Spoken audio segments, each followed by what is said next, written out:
tanto ruido confunde. ¿Qué o quién estará detrás? ¿Te atreves a abrir? En la web suena más fuerte y claro. Cabecera MX presenta El Timbre. Iniciamos.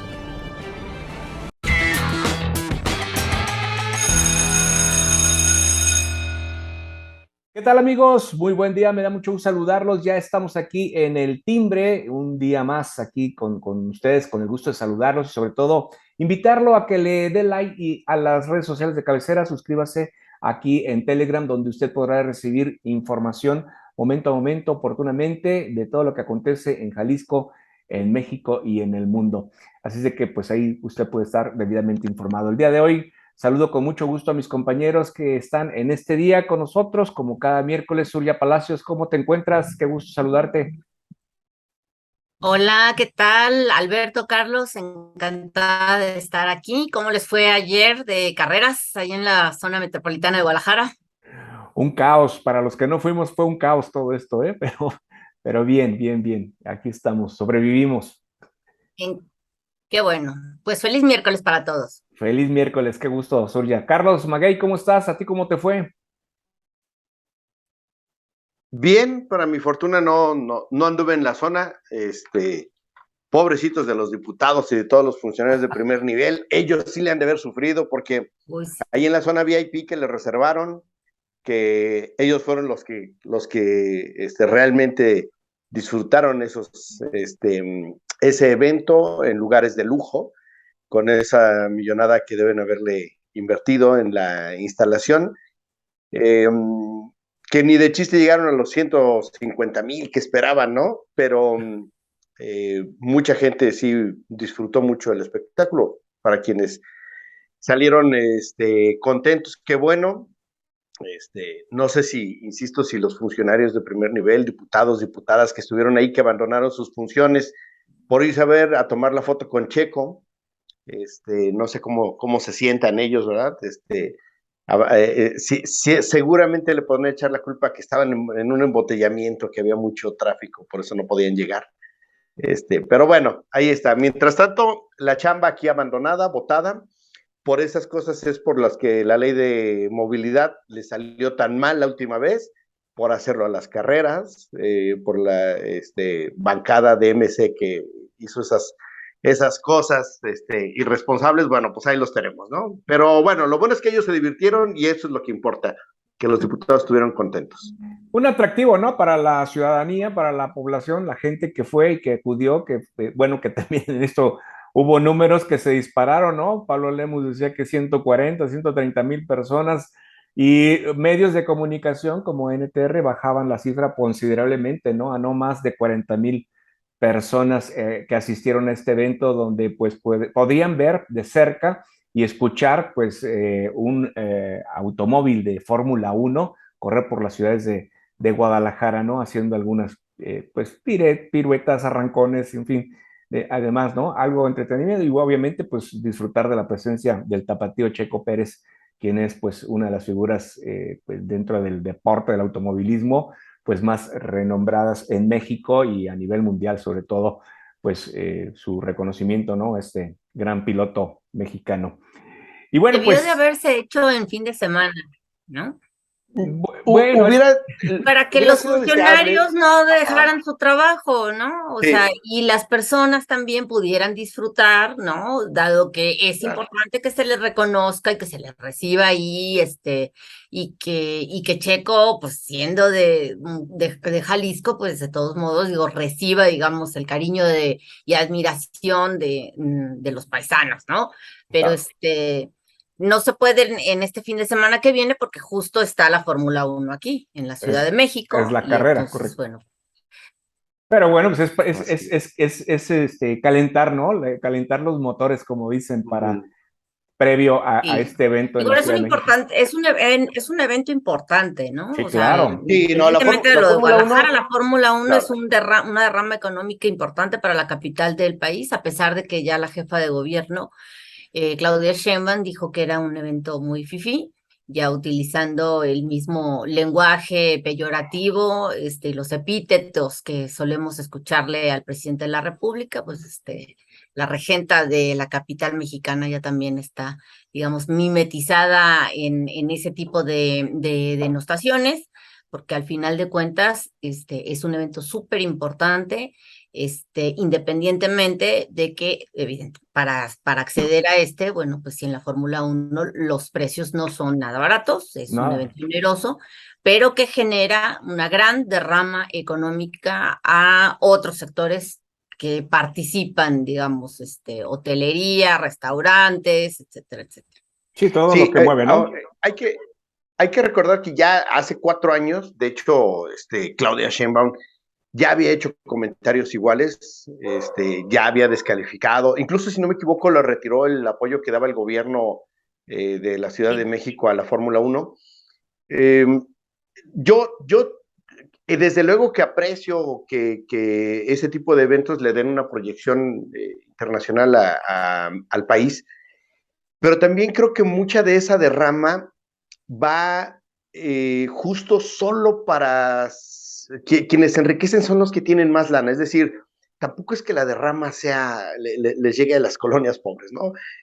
Claro que hay puestos como los meseros, como los trabajadores en los hoteles que obtienen ganancias, pero en realidad las grandes bolsas pues son para los mismos empresarios que mueven las grandes marcas, que tienen los grandes hoteles, ¿no? Y creo que No, justo hay una derrama, pero efectivamente esa se da mucho para beneficio de los que tienen más y no necesariamente para el público, para la población general. Y para pero no estoy, los promotores, perdón, Surya, también, los pero no promotores estoy de del acuerdo, no evento, estoy ¿no? del todo de acuerdo con eso, porque hay una cosa, o sea, entre más recursos y ganancias se generen en una ciudad, independientemente de quién los reciba, se pagan más impuestos.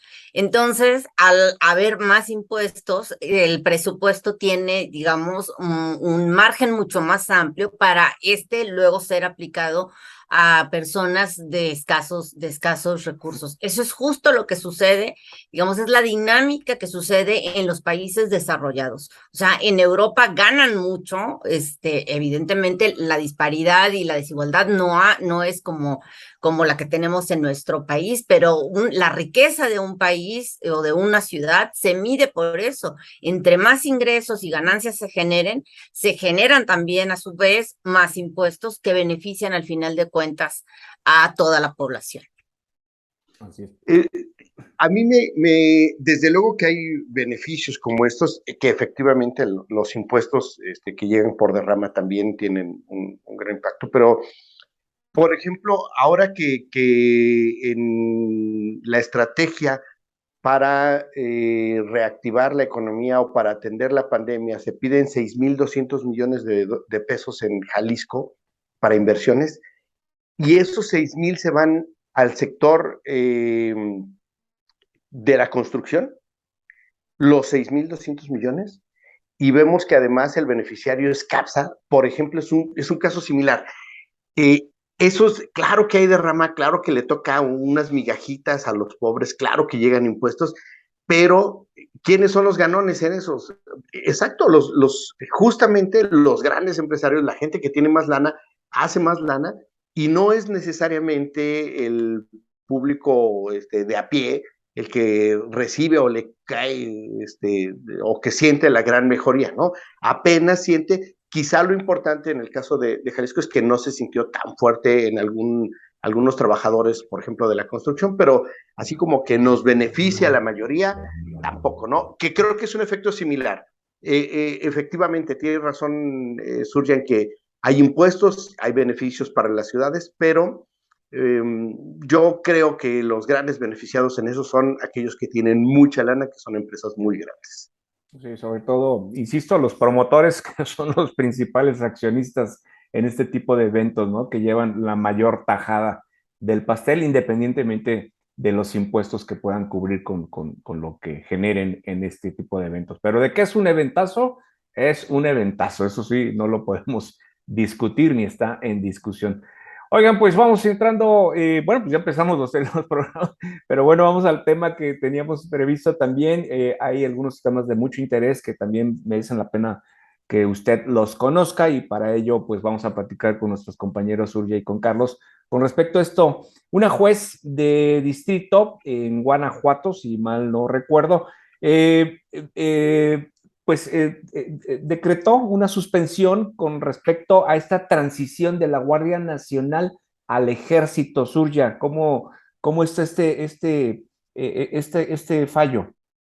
Sí, así es, un fallo muy importante y valiente. Creo que hay que destacar la valentía y buena fundamentación de la jueza Carla María Macías Lovera, titular del Juzgado Noveno de Distrito en el estado de Guanajuato, específicamente con sede en Irapuato, que concedió una suspensión definitiva en un juicio de amparo que promovieron varios ciudadanos respaldados por organizaciones de la sociedad civil en contra del decreto que fue aprobado en el Congreso el mes pasado y que determina que la Guardia Nacional sea un apéndice y sea manejada por completo administrativa y operativamente por el Ejército, a pesar de que esa medida violenta el artículo 21 constitucional.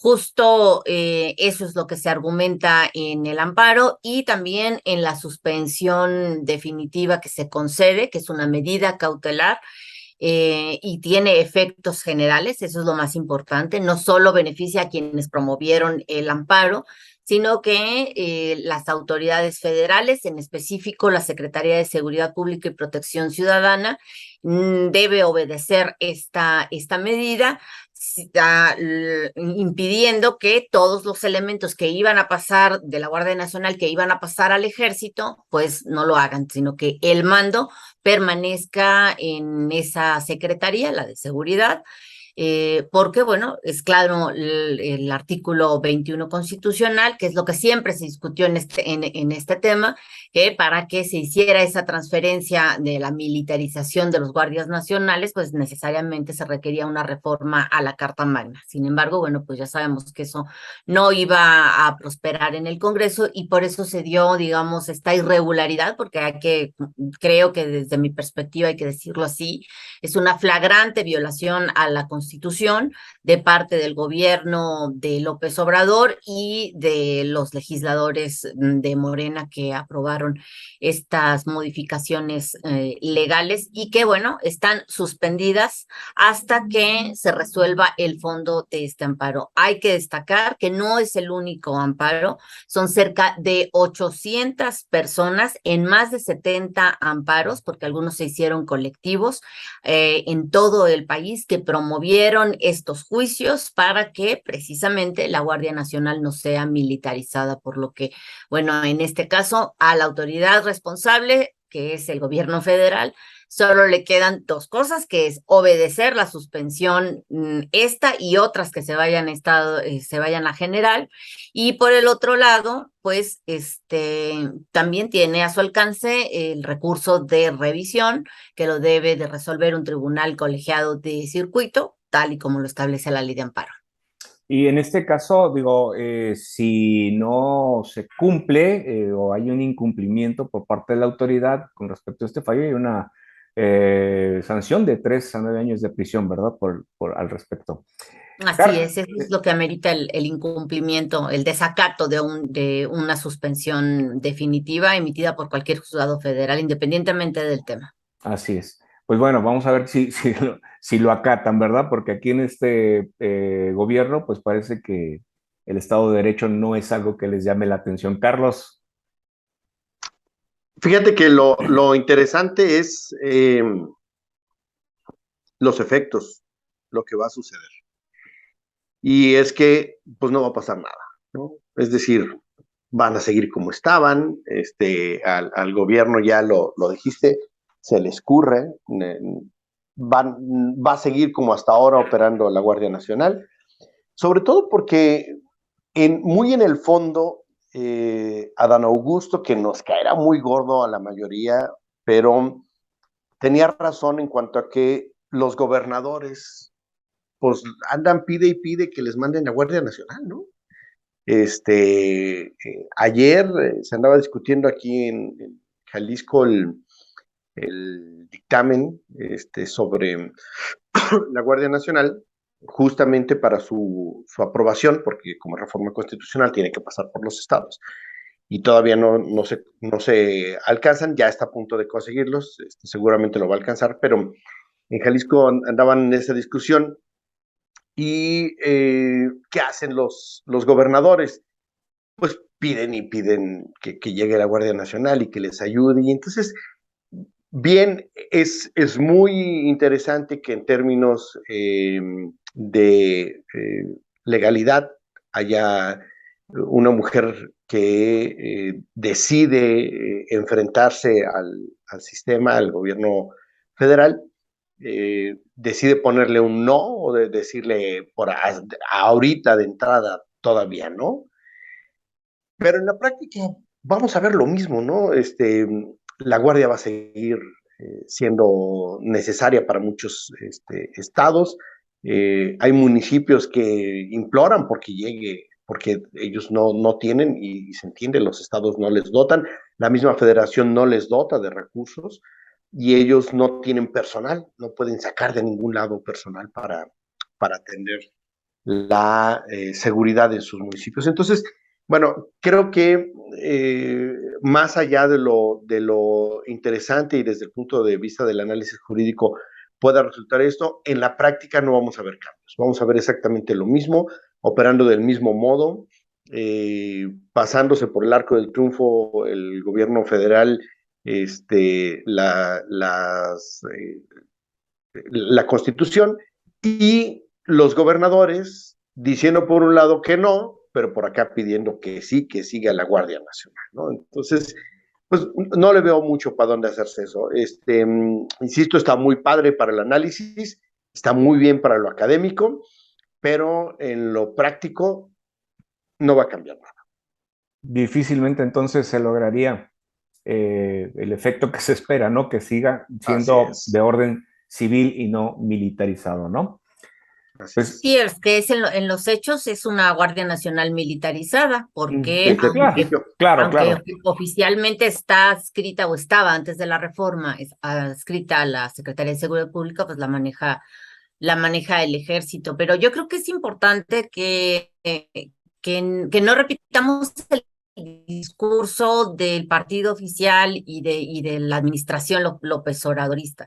Por ejemplo, esta suspensión definitiva en este amparo, la jueza no se está enfrentando a López Obrador, simplemente está aplicando la Constitución y está protegiendo los derechos constitucionales que a solicitud de amparo varios ciudadanos le dicen a este órgano jurisdiccional: oye, o sea, el gobierno, la autoridad está causándome un perjuicio porque hay un efecto amedrentador el hecho de que la Guardia Nacional sea militarizada. Entonces, de entrada hay que, aclarar, la jueza está haciendo lo que son sus obligaciones y entre las que se incluye, obviamente, aplicar la Constitución. Y por otro lado, el tema de que los gobernadores solicitan o no solicitan la Guardia Nacional, bueno, de entrada, no es ningún favor de la federación para lo que están solicitando los gobernadores, independientemente de que estos en todo el país se pueden criticar por sus malas acciones y por lo que no han hecho en materia de seguridad. De cualquier forma, es obligación de la federación el proporcionar la seguridad en su ámbito de competencia para todos los ciudadanos. Entonces, no es ningún favor, el hecho de que el secretario de Gobernación y el mismo presidente estén planteándolo de esa forma, de que, no la quieren, no quieren Guardia Nacional militarizada, pero sí la piden. O sea, eso, digamos que es un argumento al absurdo en el que no tiene ningún tipo de sustento, toda vez que se trata de una función y una obligación de la federación el proporcionar este tipo de servicios a través de la Guardia Nacional, que fue creada en 2019 justo para eso, para tratar de apoyar a los estados y municipios.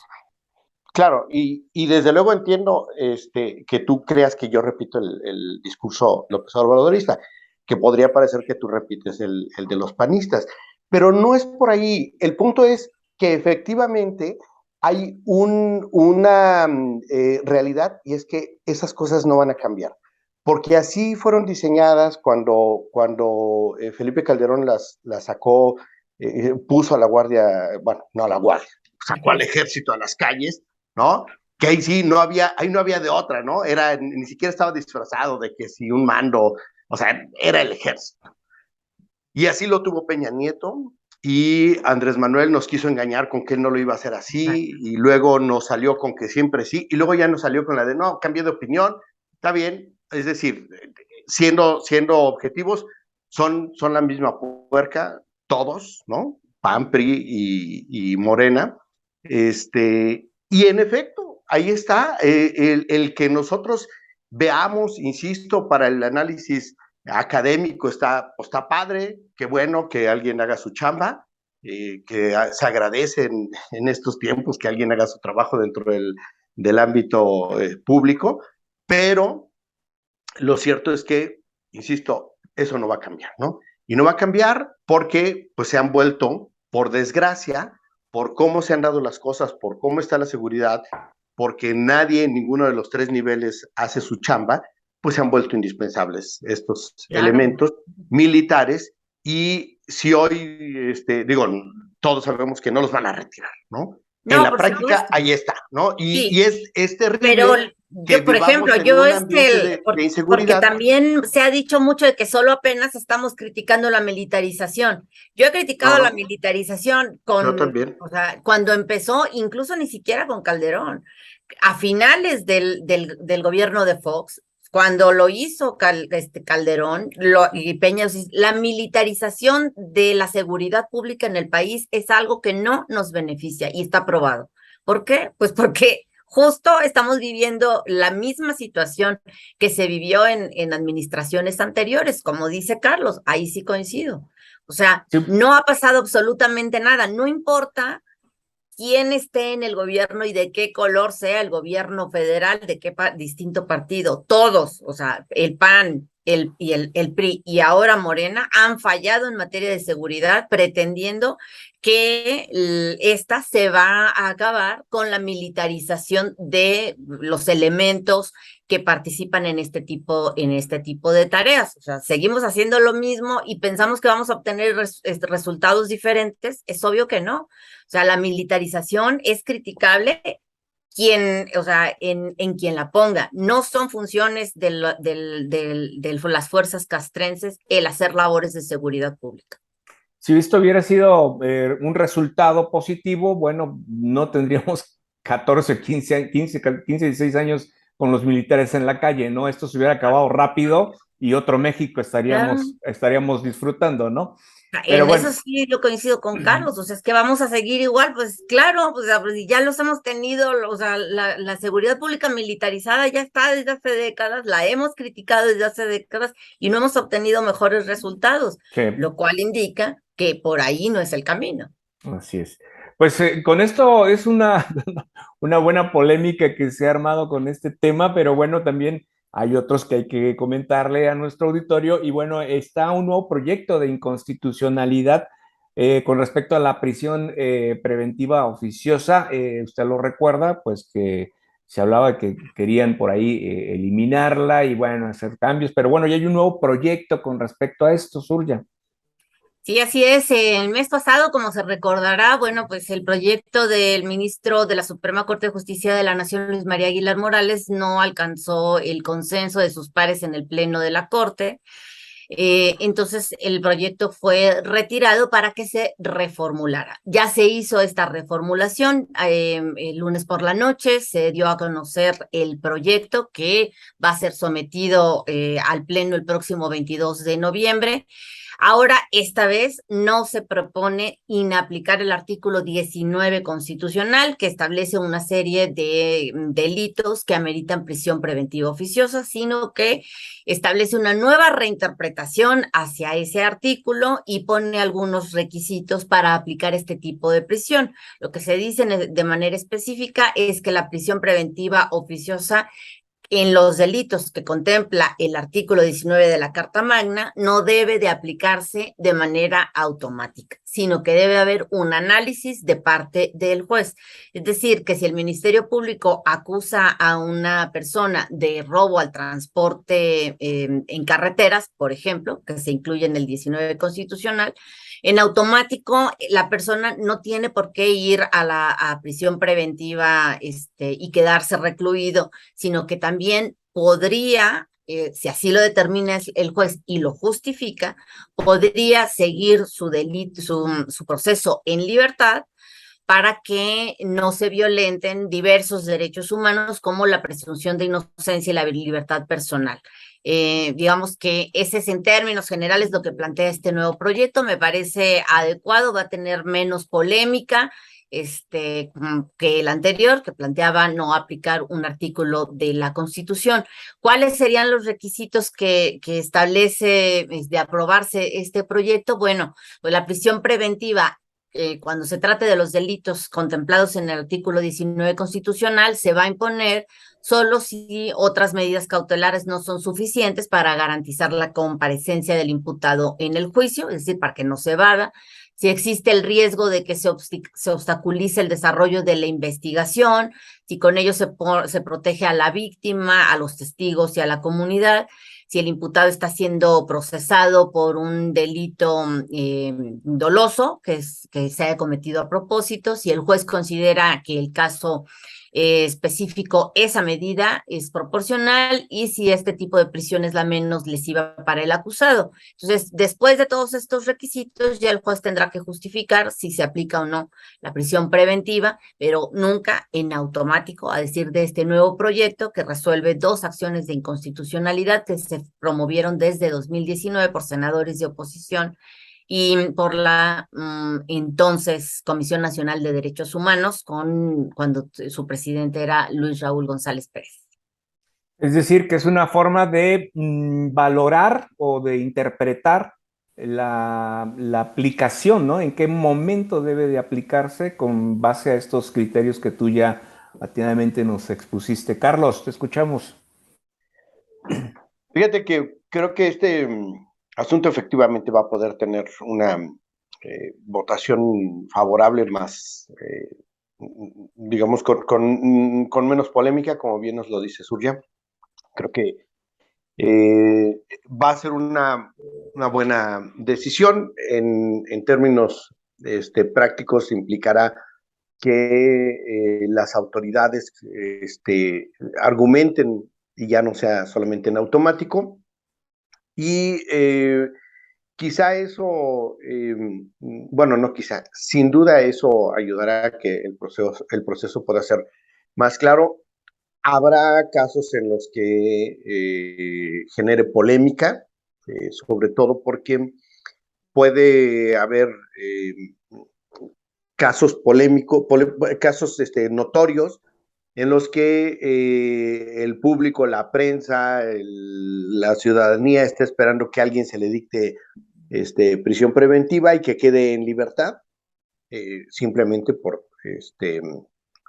bueno, no simplemente, con una decisión bien fundamentada y muy probablemente va a generar inconformidades y sobre todo la sospecha de lo que siempre sucede, ¿no? De que esté vendida una autoridad para beneficiar a alguien que el público cree o supone es responsable de un delito. Y entonces creo que esa parte va a quedar abierta, va a generar polémica ya en los casos posteriores y sin embargo creo que es preferible tener esa posibilidad, esas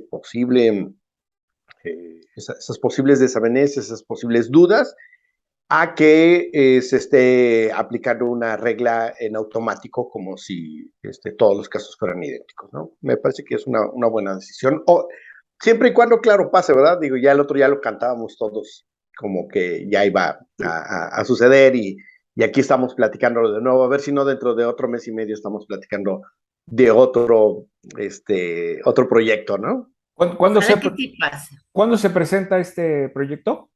Se prevé que se discuta el 22 de noviembre. Está listado ya en la Suprema Corte para verse en el Pleno, pero tiene, digamos, el turno número 20. O sea, está listado en la lista que sale, por ejemplo, para este miércoles, para la sesión del miércoles, perdón, la sesión del jueves, está listado en el número 20. Entonces uno calcula más o menos cuándo le tocaría, y por ahí de entre el 20, en esa semana entre el 20 y el 22 de noviembre podría ser discutido, y ojalá que sí alcance al menos 8 votos de los 11 integrantes de la Suprema Corte de Justicia de la Nación para que, bueno, pues ya se resuelvan estas acciones de inconstitucionalidad.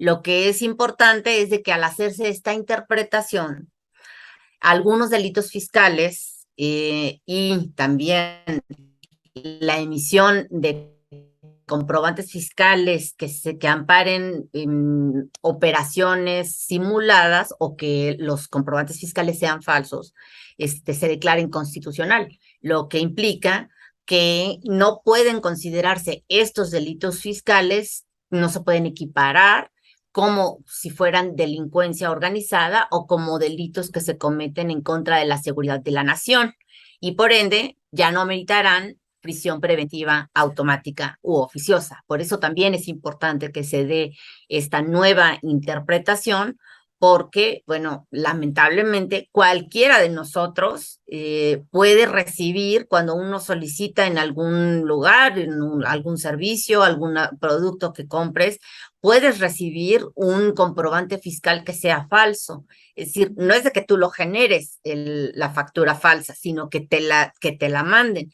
Y solo por ese hecho estamos en riesgo, gracias a reformas que se hicieron en 2019 con la mayoría de Morena, estamos todos los ciudadanos en riesgo de que se te acuse de delincuencia organizada al equipararse esta conducta de los comprobantes fiscales falsos como si se perteneciera a una banda, ¿no? Entonces, eso también, digamos, nos pone en riesgo como ciudadanos, porque, bueno, pues es una medida que no es proporcional y es francamente exagerado, ¿no? Creer que la delincuencia organizada puede aplicarse como delito o como acusación para un ciudadano que reciba un comprobante fiscal falso. Sí, pues ojalá y se pueda concretar esta forma de interpretación, nueva manera de interpretar la norma, y esperemos haya algo, efectos positivos. Pues con esto llegamos prácticamente al final del programa. Gracias, Surya, gracias, Carlos. Yo lo espero aquí el próximo viernes ya, con el gusto y el placer de saludarlo el próximo viernes. Cuídense, que tengan excelente resto de semana y aquí estaremos próximamente. Hasta entonces.